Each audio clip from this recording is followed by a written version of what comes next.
Nós vamos, então, abrir a palavra de Deus. Eu queria convidá-los a abrir a Escritura no livro de Tiago, capítulo 2. E nós vamos do verso 14 ao verso 26, nos debruçar sobre o que Tiago nos ensina quanto à relação entre fé e obras. É um tema, entendo eu, da mais alta importância, sempre foi e continua sendo.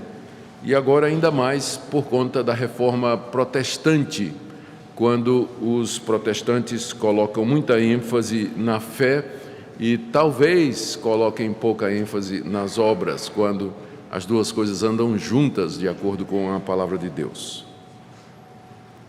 Tiago, capítulo 2, de 14 a 26. Meus irmãos, qual é o proveito se alguém disser que tem fé, mas não tiver obras? Pode acaso semelhante fé salvá-lo? Se um irmão ou uma irmã estiverem carecidos de roupa e necessitados do alimento cotidiano, e qualquer dentre vós lhes disser: ide em paz, aquecei-vos e fartai-vos, sem contudo lhes dar o necessário para o corpo, qual proveito disso?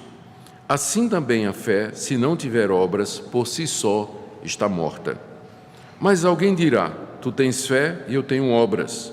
Mostra-me essa tua fé sem as obras, e eu com as obras te mostrarei a minha fé. Crês tu que Deus é um só? Fazes bem, até os demônios creem e tremem. Queres, pois, ficar certo, homem insensato, de que a fé sem as obras é inoperante? Não foi por obras que Abraão, nosso pai, foi justificado quando ofereceu sobre o altar o próprio filho Isaque? Vês como a fé operava juntamente com as obras. E com efeito foi pelas obras que a fé se consumou. E se cumpriu a Escritura, a qual diz: ora, Abraão creu em Deus, e isso lhe foi imputado para a justiça, e foi chamado amigo de Deus. Verificais que uma pessoa é justificada por obras e não por fé somente. De igual modo, não foi também justificada por obras a meretriz Raabe, quando acolheu os emissários e os fez partir por outro caminho? Porque assim como o corpo sem o espírito é morto, assim também a fé sem obras é morta. Vamos orar mais uma vez, pedindo que o nosso Deus nos auxilie na compreensão da sua palavra.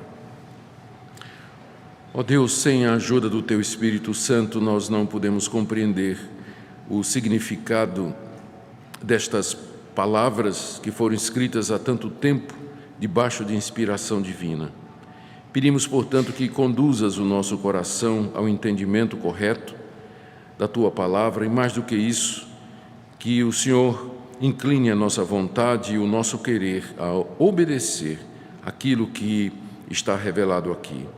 Nós oramos por cada pessoa presente aqui nesta manhã, que Teu Espírito Santo conceda graça e misericórdia a cada uma delas, de acordo com a necessidade, impartindo a Tua palavra de acordo com o que cada uma precisa, porque Tu és o nosso Deus e conheces o nosso coração. Em nome de Jesus. Amém. Queridos, Tiago escreveu essa carta com basicamente dois objetivos em mente. A gente tem que lembrar que os apóstolos, eles não tinham tempo como a gente tem para sentar em frente do laptop e perguntar assim, né, olhar e aparecer na tela: o que é que você está sentindo? Né? O que é que você está pensando? Aí a gente vai e escreve alguma coisa. Não. Os apóstolos eram pessoas extremamente ocupadas. Eles estavam sempre correndo de um lugar para o outro, atendendo às demandas das igrejas, plantando novos trabalhos, em uma vida de oração, em comunhão com Deus. Então, quando eles sentavam para escrever alguma coisa, era em resposta às demandas das igrejas. Ou seja, a gente pode até tirar um princípio daqui, de que todo o Novo Testamento ele foi escrito on demand. É uma expressão que significa debaixo de demanda, ou por causa da demanda. Essas cartas, os evangelhos, eles existem, o livro de Atos, o livro de Apocalipse existem exatamente porque houve demandas dentro da igreja que estava começando, e os apóstolos não eram onipresentes, eles não podiam estar em todo lugar, eles eram em número limitado, e então eles atendiam a essas necessidades escrevendo cartas, ou então gente que estava associada aos apóstolos, dentro do círculo apostólico, também escreviam no trabalho de pastorear aquelas igrejas que estavam crescendo e se multiplicando no primeiro século.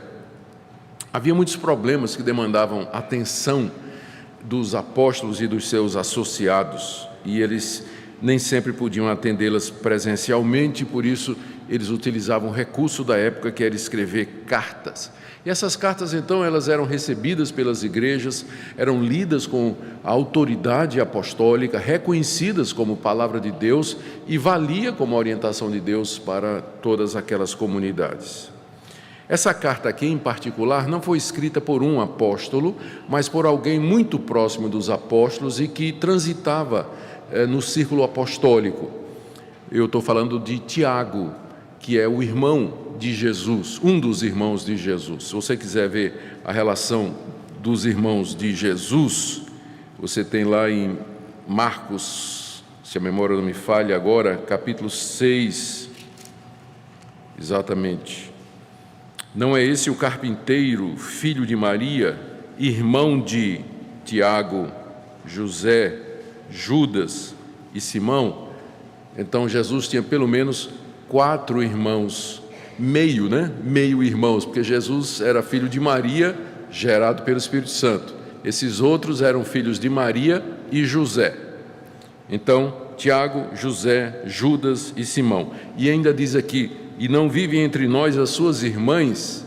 Então, além dos 4 irmãos, tinha ainda as irmãs.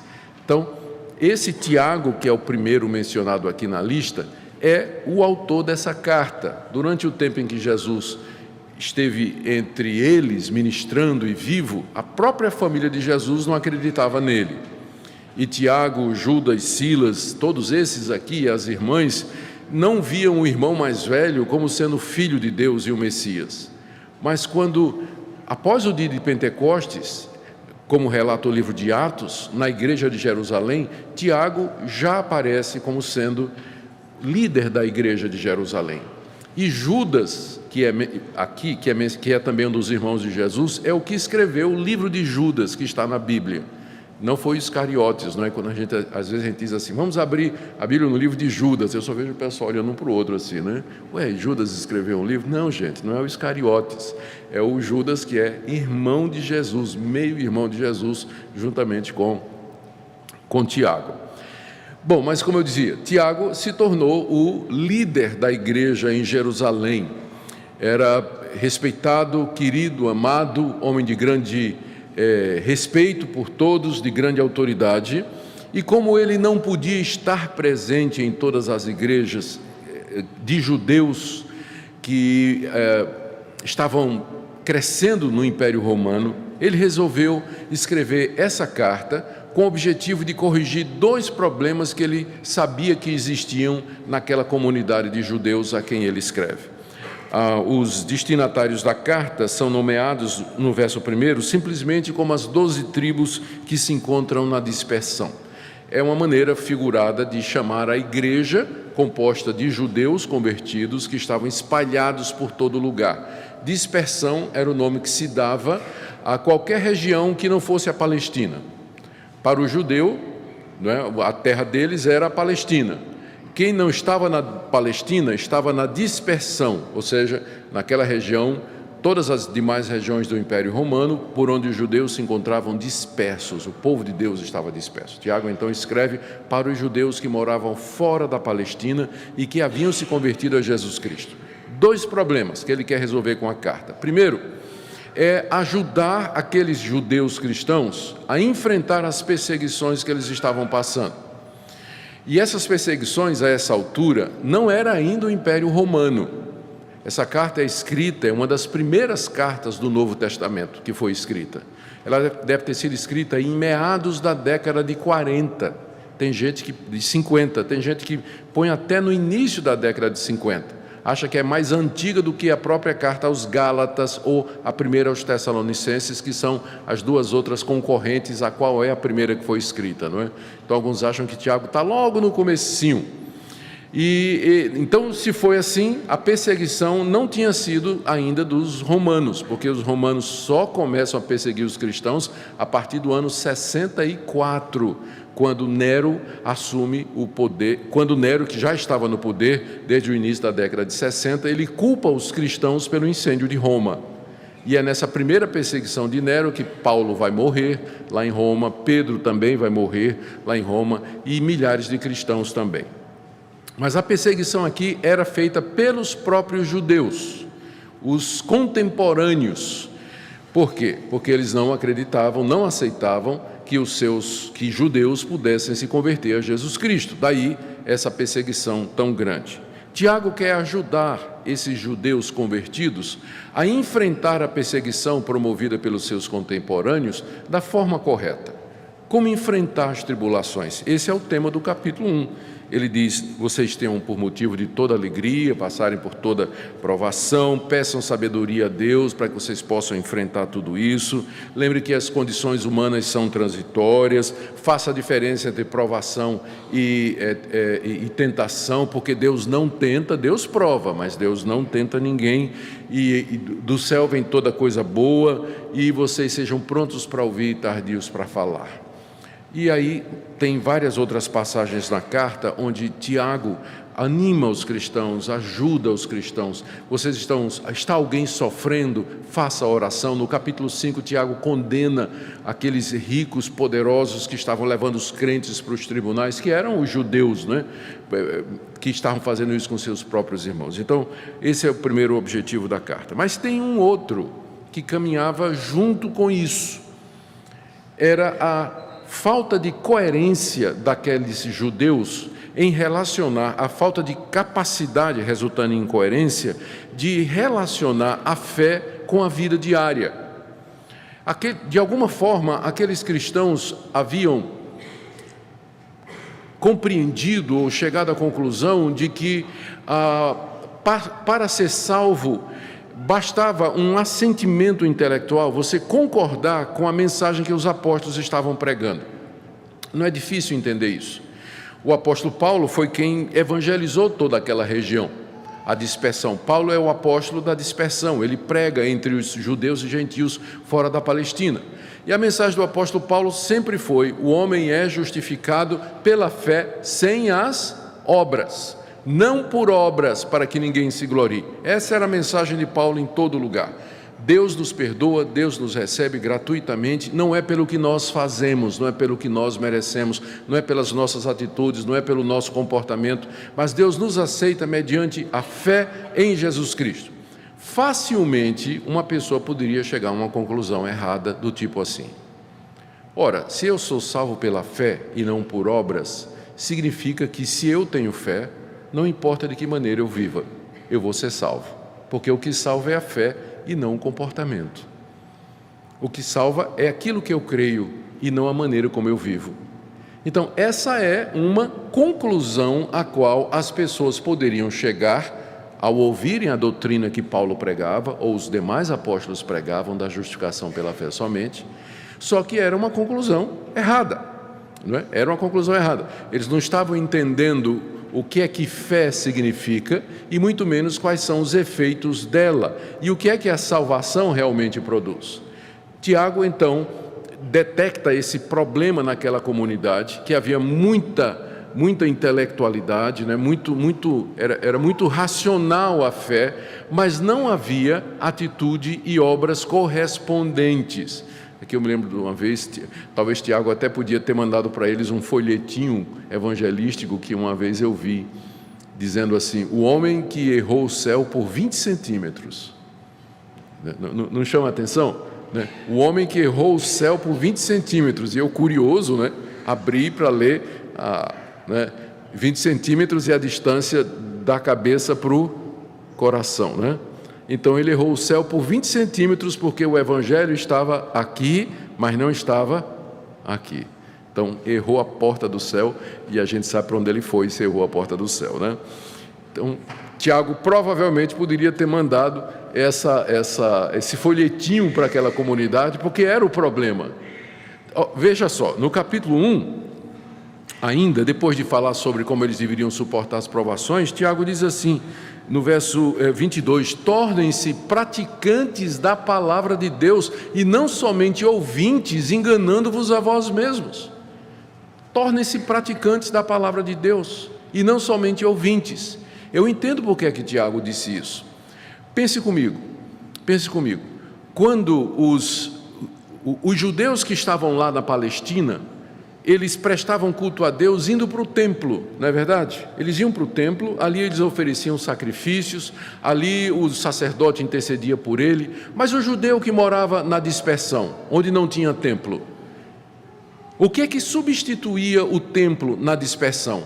A sinagoga. A sinagoga era o local onde os judeus se reuniam todo sábado para ouvir a lei de Moisés. E aí, ouvir a lei de Moisés passou a significar quase que a mesma coisa de oferecer sacrifício no templo.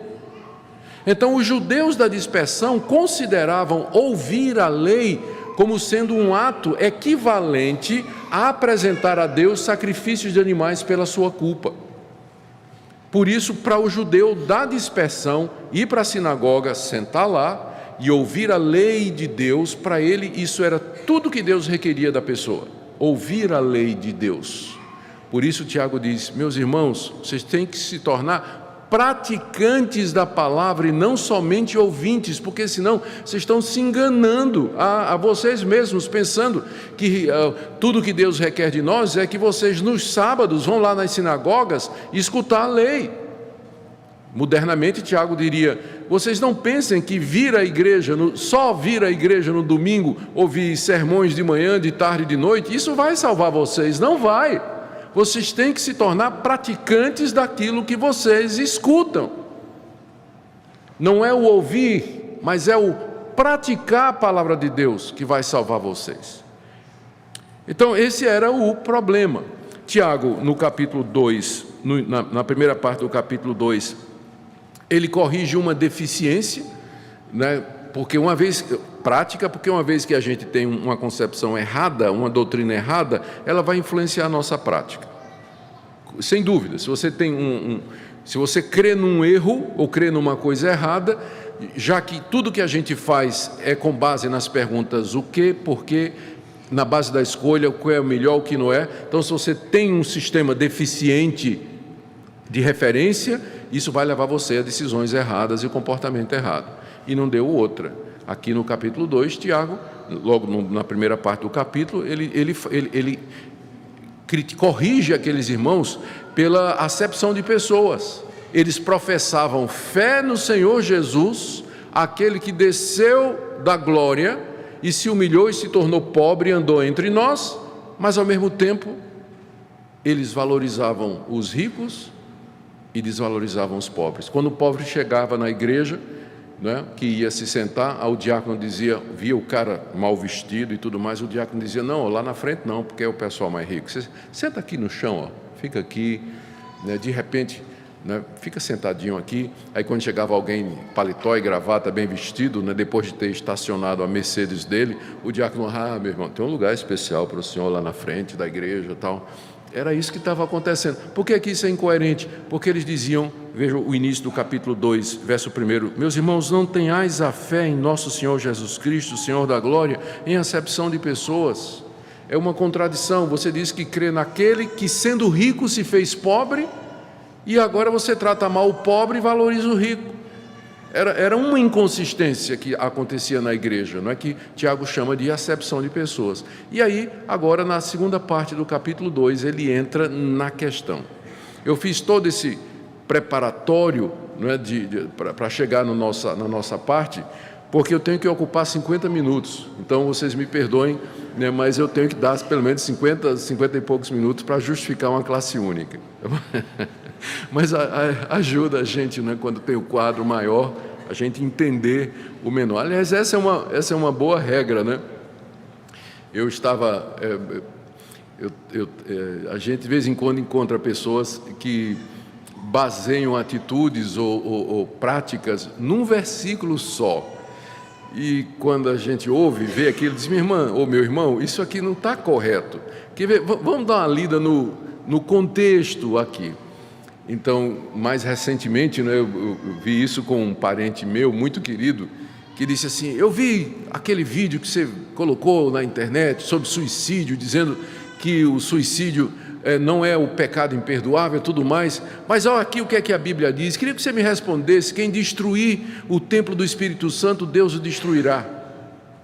Eu disse: meu irmão, você já deu uma olhada no contexto? O que é o templo do Espírito Santo aí? Não é o corpo, não. É a igreja. Paulo está falando da unidade da igreja. Se você quebra a unidade da igreja, você se torna alguém divisivo, que parte a igreja, Deus vai destruir você. Ele não está falando do corpo, mas ele estava brabo comigo, né? E usando esse versículo, que ele achava que era isso aí. Era só ter lido o contexto, e ele veria que não era o caso. Então, por isso a importância de uma abordagem geral. Bom, então vamos lá. Tiago, do verso 14 até o verso 26, ele agora trata da questão diretamente, questionando aquela igreja, aqueles irmãos, a respeito da declaração de fé deles, da fé que eles professavam e que não era acompanhada das ações correspondentes. Está aí, do verso 14 até o verso 26. No verso 14, Tiago define o problema, não é? Ele estabelece o problema. Depois de 15 até 25, ele dá 4 argumentos para provar o ponto dele de que fé sem obras é morta. E no verso 26 ele conclui.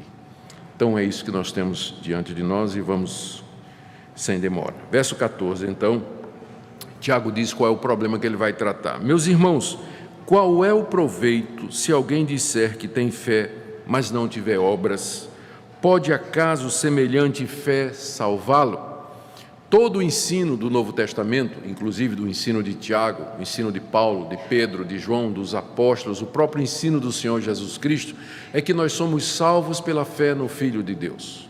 Deus amou o mundo de tal maneira que deu o seu Filho, para que todo aquele que nele crê não pereça, mas tenha a vida eterna. Esse versículo tem sido usado como sendo o sumário da Bíblia, e de fato, essa é a mensagem central. Deus deu o seu Filho para que todo aquele que nele crê não pereça, mas tenha a vida eterna. Então, o que salva, ou Deus nos salva mediante a fé no Senhor Jesus Cristo, mediante a fé no seu Filho, que na cruz morreu pelos nossos pecados. É pela fé que nós recebemos o perdão que Deus nos oferece. A pergunta que Tiago está fazendo aqui é que se essa fé que nós professamos, essa fé que nós declaramos, do tipo assim: creio que Jesus Cristo é o Filho de Deus, creio que Ele morreu pelos meus pecados, creio que Ele ressuscitou ao terceiro dia, creio que Ele subiu aos céus, creio que Ele está à direita de Deus, que intercede por mim, que virá para julgar os vivos e os mortos e tudo mais. Essa declaração de fé em Jesus Cristo, se ela não for seguida de ações e de atitudes que comprovem que ela é verdadeira, será que o mero declarar-se cristão, ou o mero dizer que tem fé, isso salva a pessoa? O que Tiago está combatendo aqui não é a fé em si, mas o dizer que tem fé, proclamar-se, declarar-se, professar-se cristão. É isso que ele está combatendo aqui, e é esse tipo de declaração que não é acompanhada de atitudes que comprovem. Como ele disse: qual é o proveito de alguém dizer que tem fé?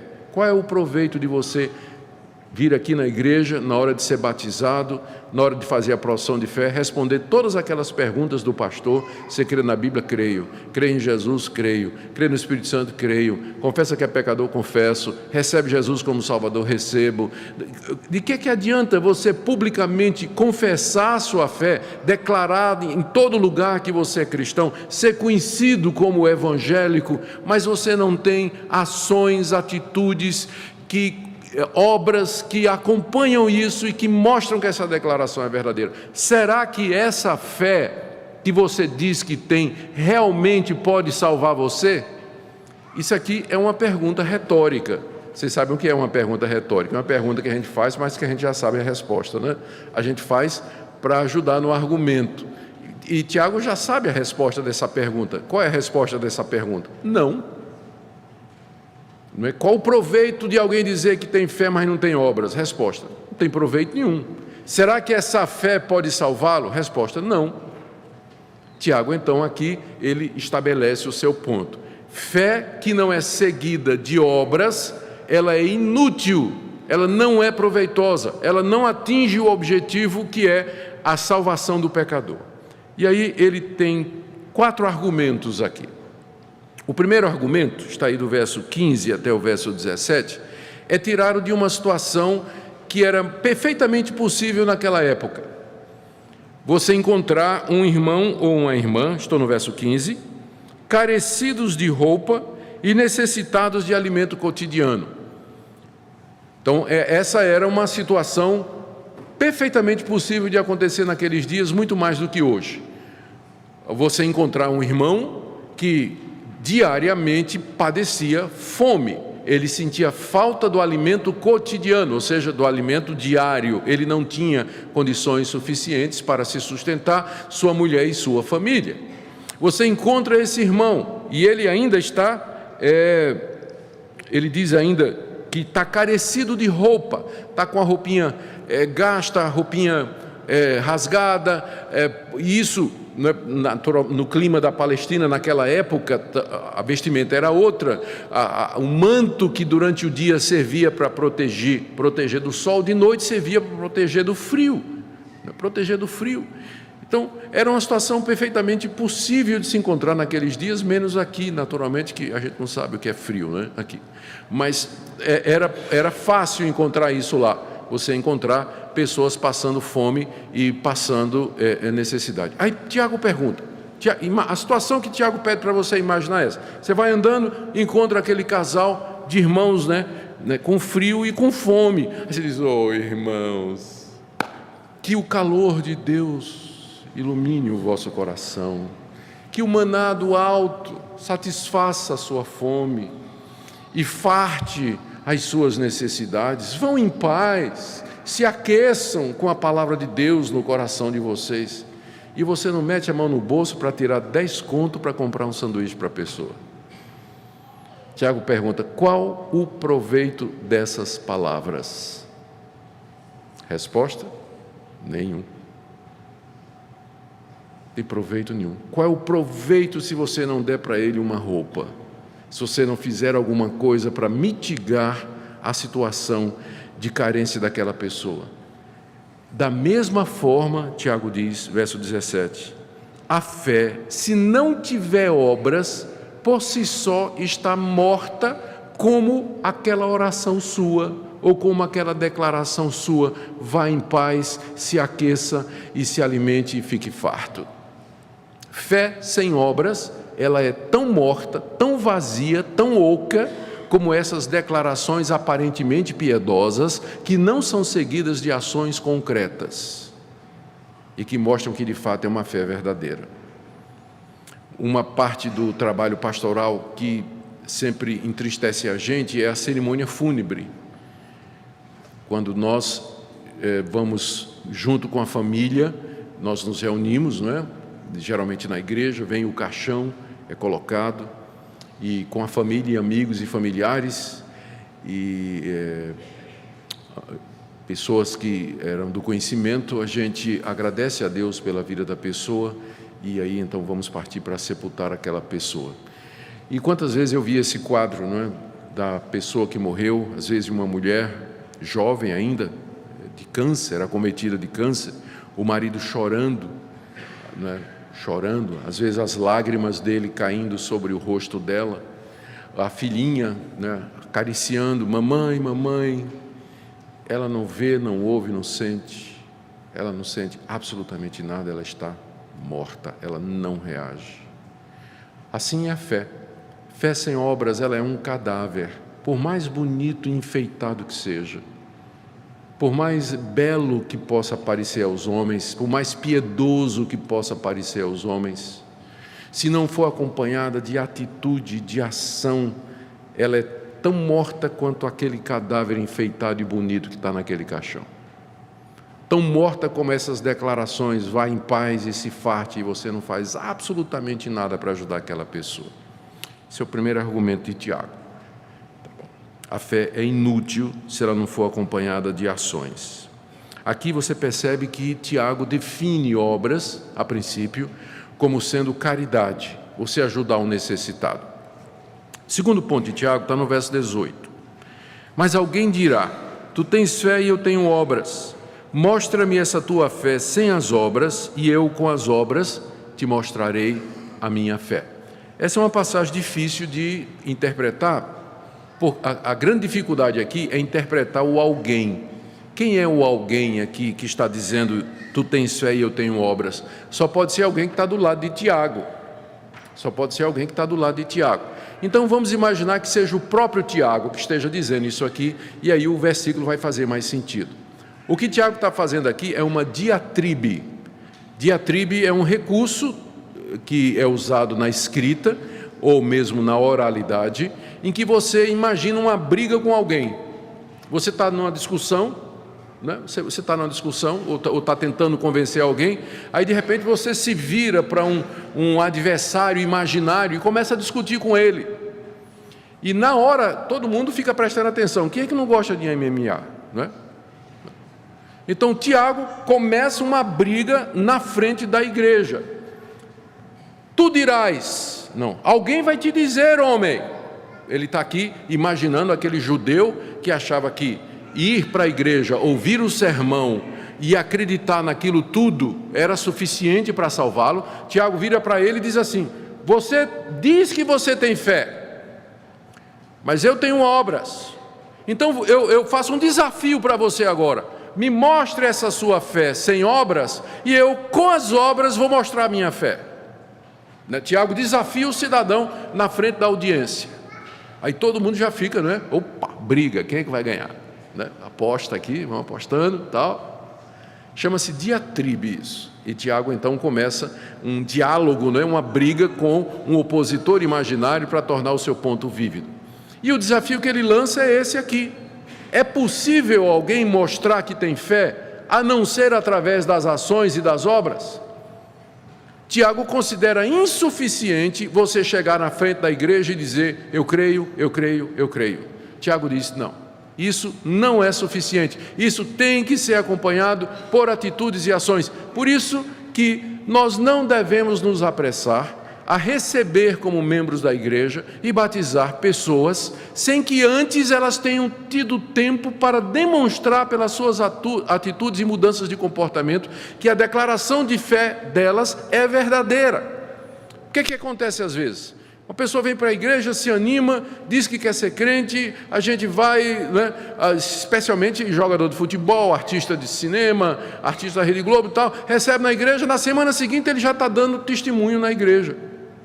Pega o microfone e a gente entrega, fulano de tal, grande artista, grande jogador de futebol, grande político, grande jogador de beisebol, que não tem no Brasil, tal, tal. É a pessoa importante, aí todo mundo fica entusiasmado e tal. Como é que eu vou saber que a fé é verdadeira? Só tem uma maneira de provar isso, através das obras. Eu estou olhando aqui para vocês e eu não consigo ver fé no coração de vocês, porque só Deus consegue ver a fé no coração. Então, o que é que eu posso ver em você que vai me garantir que você é crente de fato? São as suas atitudes, como é que você relaciona-se com sua mulher, com o seu marido, com seus filhos, como é que você é no seu trabalho, como é que você se relaciona com as outras pessoas, como é que você lida com o seu dinheiro, como é que você lida com o seu tempo, seu comportamento lá no trampo. Então, é isso que vai me mostrar, me convencer. Essa é a única maneira diante dos homens de você mostrar que você tem fé, é através das ações e das obras. Esse é o desafio de Tiago, dizendo, mostre essa sua fé sem obras. E Tiago sabe que a pessoa não vai conseguir mostrar. E Tiago diz, eu com as minhas obras vou mostrar a você que eu tenho fé. Não se trata aqui de querer se amostrar, né, ou provar qualquer coisa. O que Tiago está querendo combater é aquela ideia errada de que o cristianismo é simplesmente uma questão, são doutrinas e pontos que a gente guarda na cabeça e que não tem qualquer relação com aquilo que eu faço, ou aquilo que eu acredito, ou aquilo que eu escolho, ou a maneira como eu vivo. Esse é o segundo ponto. Terceiro ponto de Tiago está no verso 19. Terceiro argumento dele. Crês tu que Deus é um só? Fazes bem. até os demônios creem e tremem. Ele está brigando com o cara ainda, tá? Não vamos esquecer, né? Agora é o segundo round, né? O primeiro round foi o verso 18, o segundo round agora é o verso 19. E aqui Tiago faz uma pergunta para aquele judeu cristão, né? Que pensava daquela maneira errada. Tu crês que Deus é um só? A resposta do homem naturalmente seria: claro que eu creio, Tiago. Essa expressão, no original grego, a frase é essa: tu crês que Deus é um? Crês que Deus é um? Isso aqui é o que a gente chama de o Shema. O Shema é a declaração que está lá em Deuteronômio 6, verso 4, que era a declaração principal do judeu. Quando Moisés disse aos judeus: ouve Israel, Shema Israel, Shema porque é o início da frase em hebraico, né? Shema Israel, o Senhor teu Deus é o único Deus, por isso amarás o Senhor teu Deus de todo o teu coração e de toda a tua alma, e por aí vai. Então, todo judeu tinha essa declaração: só há um Deus, o Deus de Israel. O nosso Deus é o único Deus verdadeiro. Quando ele virava cristão, ele acrescentava: e Jesus Cristo é o seu Filho. E Jesus Cristo é o Messias que ele prometeu. Então, a declaração básica do judeu cristão era: só há um Deus, que é o Deus de Israel. E o Salvador do mundo é Jesus Cristo, o Messias, o seu Filho que ele enviou para o mundo. Tiago pergunta para o judeu: você crê nisso? Aí o judeu diz: claro que eu creio, Tiago. Aí Tiago disse: você faz muito bem, porque é a verdade, só tem um Deus mesmo, que é o Deus Criador dos céus e da terra, que se revelou à nação de Israel e que é o Pai do nosso Senhor Jesus Cristo. Todos os outros deuses, como os deuses pagãos, os deuses inventados pelos homens, eles são fruto da criatividade pecaminosa do homem sem Deus, eles não são nada. Faz muito bem em dizer que só há um Deus, que é esse Deus que é o Pai de Jesus Cristo. Agora, Tiago diz: mas só isso não é suficiente, porque os demônios também sabem disso. Isso é conhecimento público. O diabo também sabe que só há um Deus e que Jesus Cristo é o Filho dele. E a gente lendo a Bíblia, a gente vê que Tiago está coberto de razão. Toda vez que Jesus encontrava um endemoniado, quase sempre, né? Que o endemoniado tinha oportunidade de falar, que às vezes Jesus não dava microfone para ele, ao contrário de alguns irmãos nossos, né? Jesus não dava microfone para demônio, né? Mas quando acontecia, né? Os demônios diziam: tu és o Filho de Deus. Várias vezes nos evangelhos nós encontramos os demônios fazendo essa declaração: tu és o Filho de Deus. Que é a mesma declaração que as pessoas fazem na igreja quando querem ser conhecidos como cristãos, batizados e aceitos como membros. Eu sei que há um só Deus e que Jesus Cristo é o Salvador. Os demônios fizeram a mesma declaração nos evangelhos, só que com uma vantagem: eles tremem. Ou seja, eles sabem o que é que significa que só há um Deus e que Jesus Cristo é o seu Filho. Significa que esse Deus um dia vai trazer a julgamento toda a obra, e que esse Deus tem o poder de salvar e de condenar, e que, portanto, eu tenho que viver de maneira digna diante desse Deus, eu tenho que tremer diante dele, temê-lo, obedecê-lo e servi-lo. Nesse ponto, o demônio está na sua frente para entrar no céu. Sabe aquela fileira para entrar? A senha do demônio está na frente da sua, para entrar no céu, se é que demônio vai para o céu, né? Eu tinha que dizer isso porque com certeza alguém vai sair daqui dizendo: pastor Augusto disse que o diabo vai para o céu. Então eu não estou dizendo que o diabo vai para o céu, né? Estou usando uma brincadeira aqui para vocês entenderem melhor o que eu estou dizendo. Então, se o diabo fosse para o céu, ele estava na frente de muita gente que se confessa cristão, porque o diabo treme diante de Deus. Quer um exemplo? Jesus em Gadara, do outro lado do mar da Galileia, encontra 2 endemoniados. Os demônios, quando vem Jesus, diz: vieste atormentar-nos antes do tempo, sabemos quem és, tu és o Filho de Deus. Porque os demônios sabiam que no fim dos tempos, Jesus Cristo, Filho de Deus, a quem foi confiado não só a salvação, mas também o julgamento de todos os homens, haverá de lançar no inferno o diabo e seus anjos. E aí, quando eles viram Jesus ali e reconheceram que ele era o Filho de Deus, disse: chegou a hora, estamos perdidos, é agora que nós vamos para o inferno. E eles disseram: mas tão cedo, o Senhor veio nos atormentar tão cedo, já está na hora, Senhor. Os demônios tremeram na presença de Jesus diante do dia do juízo. E muitos crentes que se declaram cristãos, muita gente que se declara evangélico, não treme.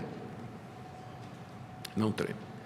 Uma vez uma senhora chegou para mim e disse: pastor, eu quero que o senhor fale com meu marido, porque ele está me traindo.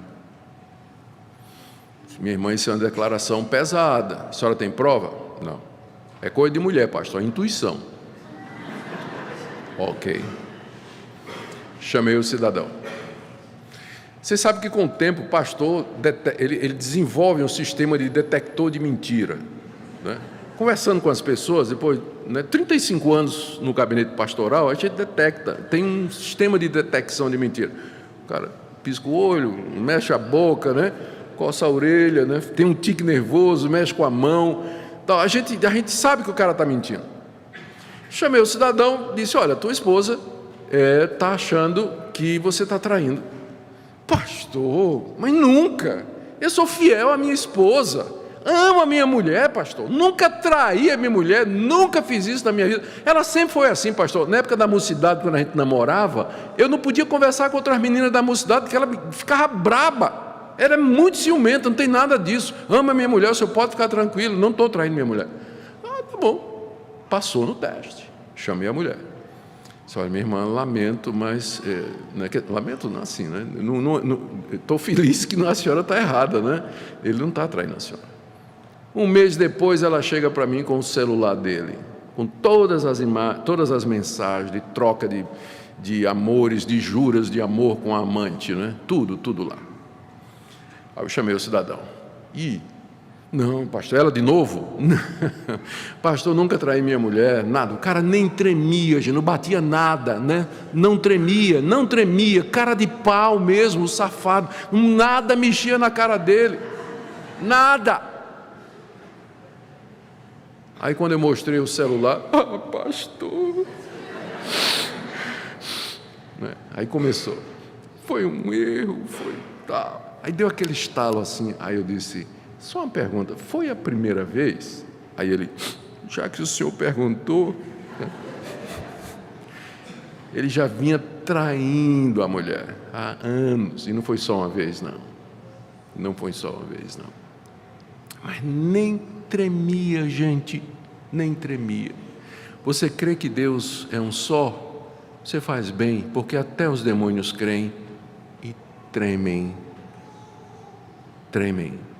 A fé verdadeira deveria nos levar a tremer diante de Deus. A essa altura você já percebeu que obras aqui em Tiago, ela tem um significado mais amplo do que simplesmente caridade. Porque no primeiro argumento, obras é caridade, você ajudar uma pessoa com fome e uma pessoa com frio. No segundo argumento, do verso 18, o conceito de obras já é mais amplo, é um conceito de atitude pela qual você mostra que sua fé é verdadeira, atitudes corretas, boas obras, é mais do que simplesmente caridade mais do que simplesmente caridade. E agora no verso 19, obras têm uma extensão ainda maior, significa uma vida de piedade, de tremer diante de Deus, mas é um temor santo, não é um medo irracional de Deus, mas um temor reverente, amoroso diante desse Deus, que é o meu Salvador, é o meu Pai, mas também é o meu Rei. É isso que obras significa aqui. E nós vamos para o último argumento, o terceiro round de Tiago, do verso 20 até o verso 25. O que é que Tiago faz aqui nesses versículos? Ele traz duas histórias do Antigo Testamento para provar o ponto dele, de que a fé sem obras é morta, ela não existe. E ele continua brigando ainda, viu? Olha o verso 20: queres, pois, ficar certo, ó homem insensato, de que a fé sem obras é inoperante? Aqui no terceiro round, Tiago se vira para ele e diz: você quer uma prova do que eu estou dizendo? De que a fé sem obras, ela é inoperante? É isso que você está querendo requerer de mim? Porque se Tiago disse, pelas obras eu mostro a fé, o cara deve ter dito, então mostre. E Tiago, vou te dar 2 exemplos do Antigo Testamento. Ele ainda está brigando com o cidadão, né? E já xingou o cara aqui, né? Queres ficar insensato? Ó homem insensato, né? Seu tolo, seu bobo. Você quer uma prova do que eu estou dizendo? Então, vamos agora para a prova. E o primeiro exemplo que ele traz do Antigo Testamento é o exemplo de Abraão.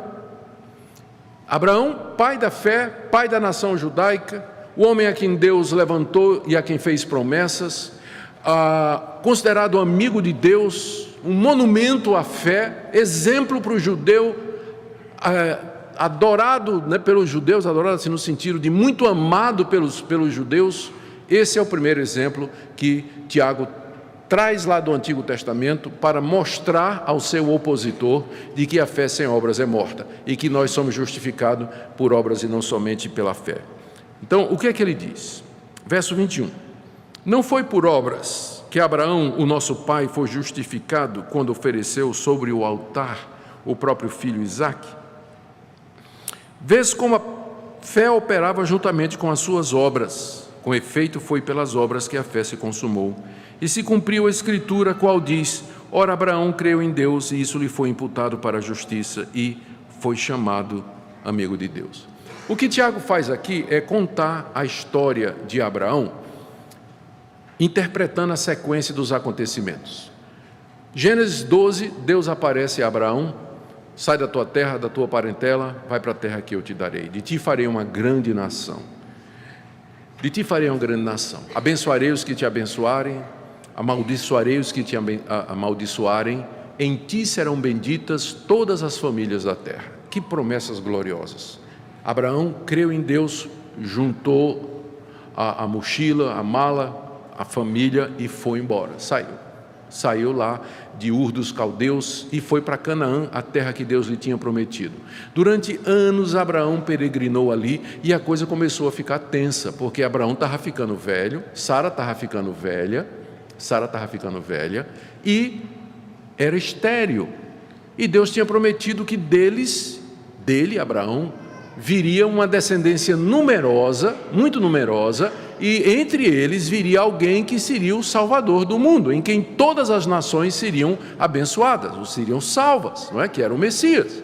E o tempo estava passando e a coisa estava ficando difícil. Gênesis 15, Deus aparece a Abraão de noite e repete as promessas, todas as promessas. Tua descendência será numerosa, de entre eles virá o Messias. Aí Abraão disse, Senhor, permissão para falar. Senhor, eu estou aqui já há 10 anos, desde que o Senhor me tirou de Ur dos Caldeus, e eu estou ficando velho, cada ano que passa, minha mulher também, e ela é estéril. Como é que isso vai acontecer?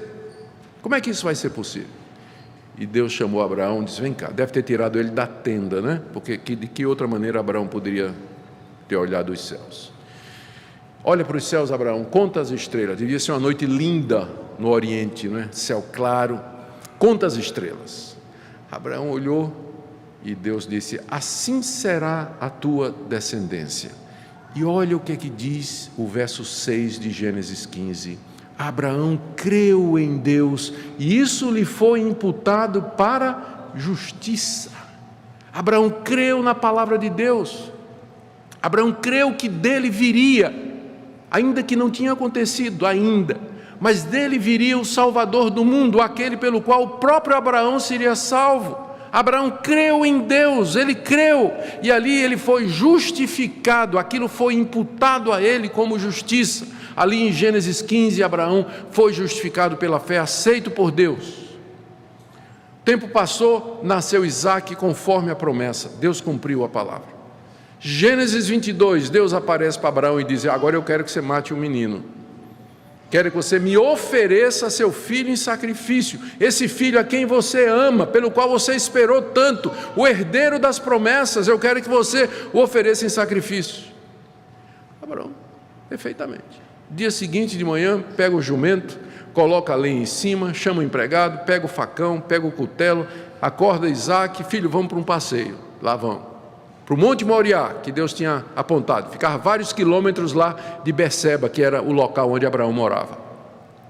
Na base do monte, Abraão se volta para o empregado e diz: você fica aqui, que eu e o garoto nós vamos adorar a Deus lá em cima e voltaremos, plural, voltaremos.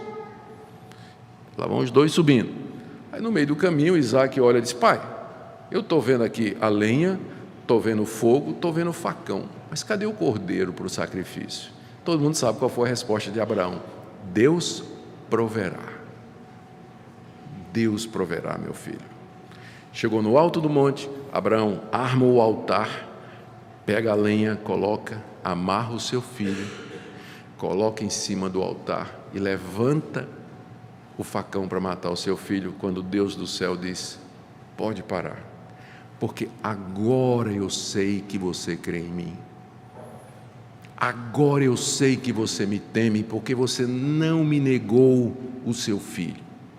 A interpretação de Tiago, verso 22, veja como a fé operava juntamente com as obras, e foi pelas obras que a fé se consumou.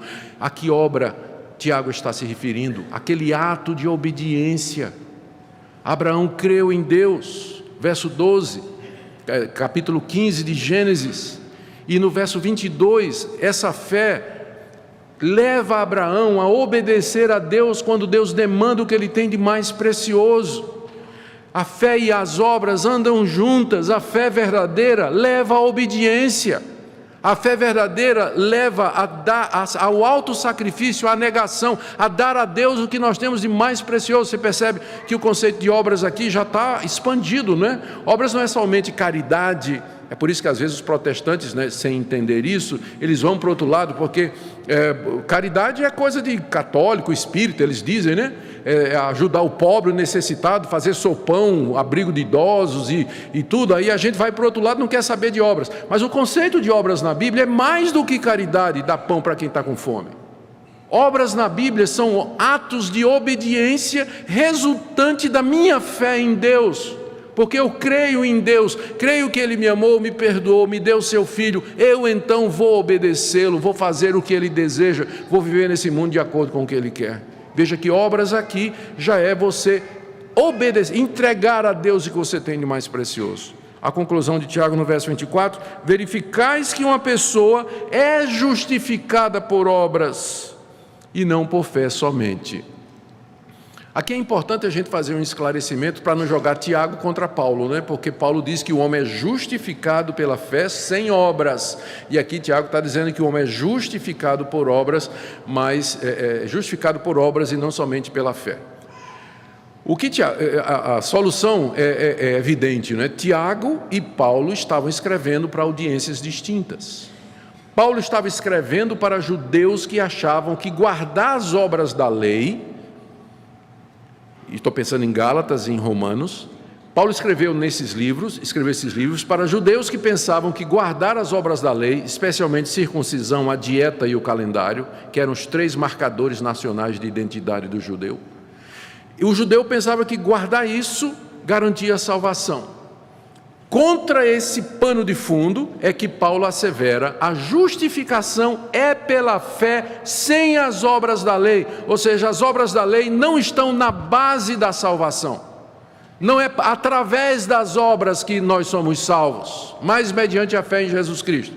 O ambiente de Tiago, a audiência de Tiago já é diferente. É o pessoal que achava que só acreditar em Deus haveria de salvá-los. Aí Tiago diz, né, ele agora vai por outro lado, ele diz: de jeito nenhum, só escutar sermão, dizer que Deus é um só, né, você faz bem em fazer essas coisas, mas isso aí não é suficiente. Você tem que ter obras que demonstrem, que provem que essa fé é verdadeira. Talvez a frase que melhor resuma isso, eu não sei que reformador disse, eu preciso ver, mas um deles disse o seguinte: não através das obras, mas também não sem elas. Não através de obras, nós não somos salvos através de obras, mas também não sem elas. E aí, quando a gente lembra o que Paulo disse em Efésios 2, a gente vê que os dois, Tiago e Paulo, não estão em contradição. Efésios 2, que é o famoso capítulo da graça, onde tem aquela passagem mais conhecida da Bíblia: pela graça sois salvos mediante a fé, e isso não vem de vós, é dom de Deus, não de obras, para que ninguém se glorie. Aí você continua, aí Paulo diz assim, porque somos, logo 2 versículos depois Paulo diz, porque somos feitura dele, criados em Cristo Jesus para as boas obras. Portanto, não através das obras, mas também não sem elas. E aí você junta Paulo e Tiago. Vede, então, verificais que uma pessoa é justificada por obras e não por fé somente. O segundo exemplo, eu já estou terminando, o segundo exemplo que ele traz do Antigo Testamento é um exemplo surpreendente. A gente fica pensando assim, Tiago tinha tanta gente para mencionar no Antigo Testamento. Ele mencionou Abraão, perfeito. Abraão, conhecido, uma figura ilustre da Bíblia, todo mundo sabia o caso de Abraão, homem respeitado, e Tiago prova, a partir do caso de Abraão, que fé sem obras é morta mesmo, né? Abraão foi justificado por obras ao oferecer ao altar seu filho Isaque e cumpriu o que está dito lá em Gênesis, que ele creu em Deus e foi justificado. Bom, aí você podia pensar, o segundo exemplo poderia bem ser quem? Samuel, Davi, um dos profetas, Daniel. Já pensou Daniel? Não seria um exemplo extraordinário? Aquele homem de fé e obras lá no reino da Babilônia. Quem é que Tiago vai escolher? Uma mulher cananita, prostituta. São 2 personagens completamente diferentes, Abraão e Raabe. Por que Raabe? Não tinha tantos outros exemplos no Antigo Testamento para dizer, por que Raabe? Eu acho que eu tenho uma ideia para explicar isso aí. É porque aí, é como se Tiago dissesse, quer no caso de Abraão, quer no caso de Raabe, não há exceção. Não há exceção. Fé sem obras é morta. Vale para Abraão e vale para Raabe. Vocês sabem como às vezes a tentação da gente é orar assim, Senhor, eu sei que eu estou vivendo uma vida errada, eu sei que eu estou flertando com essa companheira lá de trabalho, né? Mas o Senhor sabe que meu casamento não está indo bem, eu tenho o direito de ser feliz, o Senhor não podia fazer uma exceção no meu caso? Né? Porque eu tenho o direito de ser feliz, Senhor. E o Senhor sabe que não está bem, a culpa é da minha mulher. O Senhor sabe que a culpa é da minha mulher. Né? E o Senhor mesmo disse, né, que o mais importante é o amor. Então, será que o Senhor podia fazer uma exceção? Né? Resposta de Deus, não. Abraão, Raabe, os 2 extremos, para dizer que o que vale para um, vale para o outro, e não tem exceção. Não tem exceção. Fé sem obras é morta, quer dizer o seguinte, que se sua vida não é conforme o Evangelho, se você não tem obras que incluem amor ao próximo, obediência a Deus, uma vida de temor e tremor diante dEle, então essa sua fé é falsa, tão falsa como uma nota de R$3. Falsa. E, portanto, não vai salvar você. O caso de Raabe está no verso 25.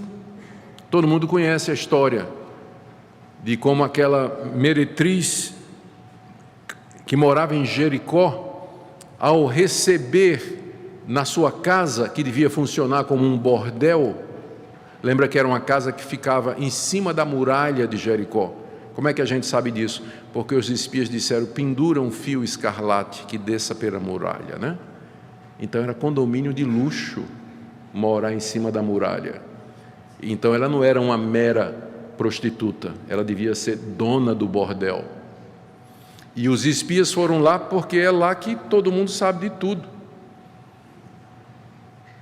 Quando o pessoal, especialmente em cidade portuária, chega, os soldados chegam, os marinheiros chegam, o viajante que sai de negócio chega, né? Onde é que eles vão? Eles vão para Baixo Meretrício.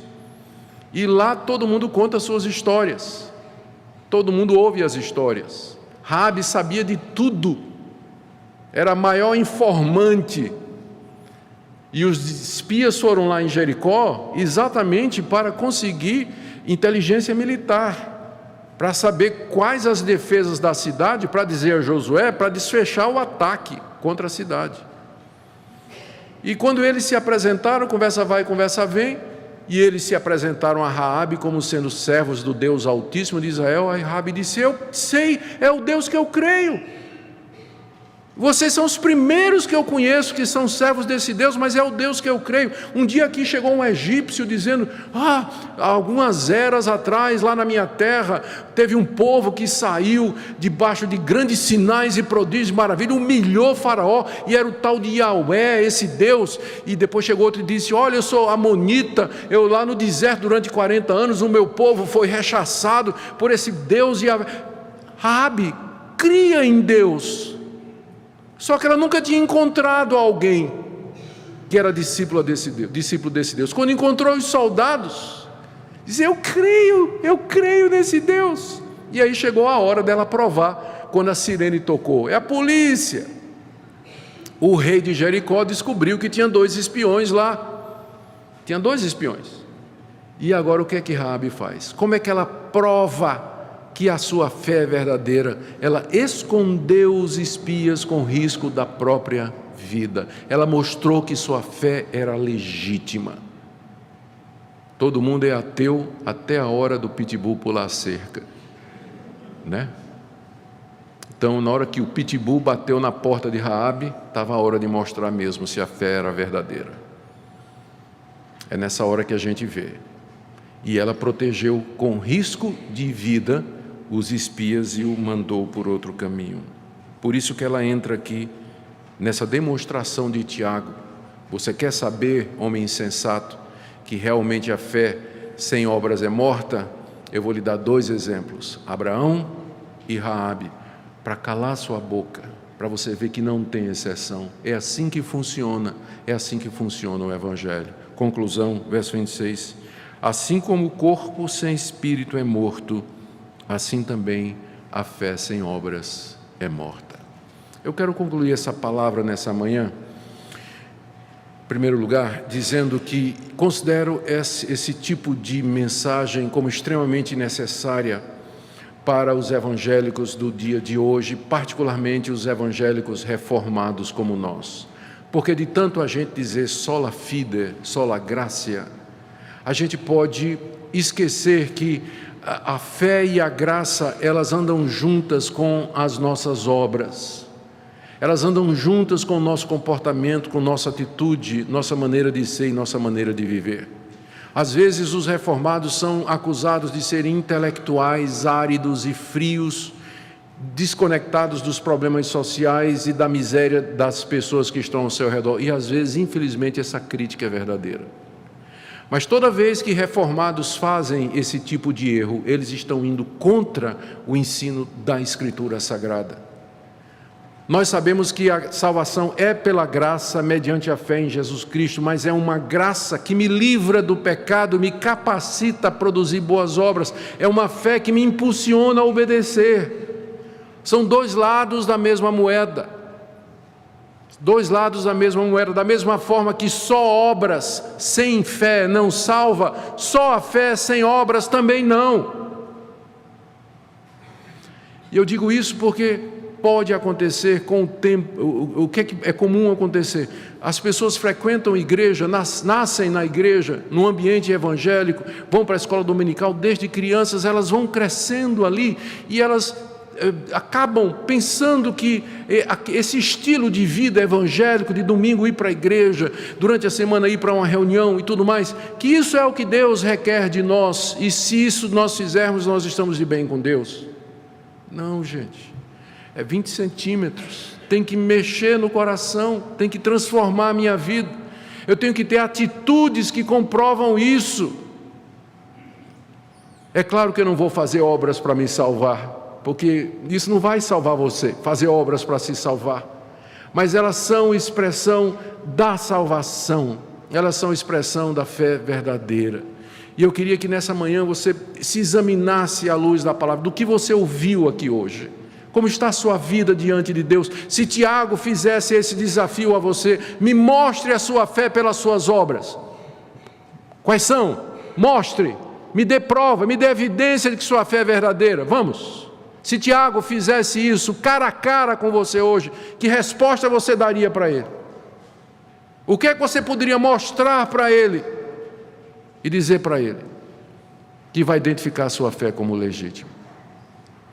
Que Deus nos ajude, irmãos, para que não haja entre nós gente iludida e enganada com relação à salvação, mas crentes verdadeiros. As nossas boas obras, por melhores que sejam, elas sempre serão marcadas pela nossa imperfeição, mas elas estão lá. Mesmo imperfeitas, mesmo parciais, mesmo limitadas, mesmo intermitentes, mesmo que não sejam constantes, mas elas estão lá, elas sempre acompanham a fé. Que isso seja verdade a nosso respeito e também a seu respeito, especialmente nessa manhã. Vamos orar. Por favor, Pai, em nome de Jesus, abre os nossos olhos para que nós nos vejamos diante da Tua santidade, diante da pureza do Teu Evangelho. Senhor, nós te damos graças porque Teu Filho morreu naquela cruz pelos nossos pecados, que Ele deu sua vida por nós.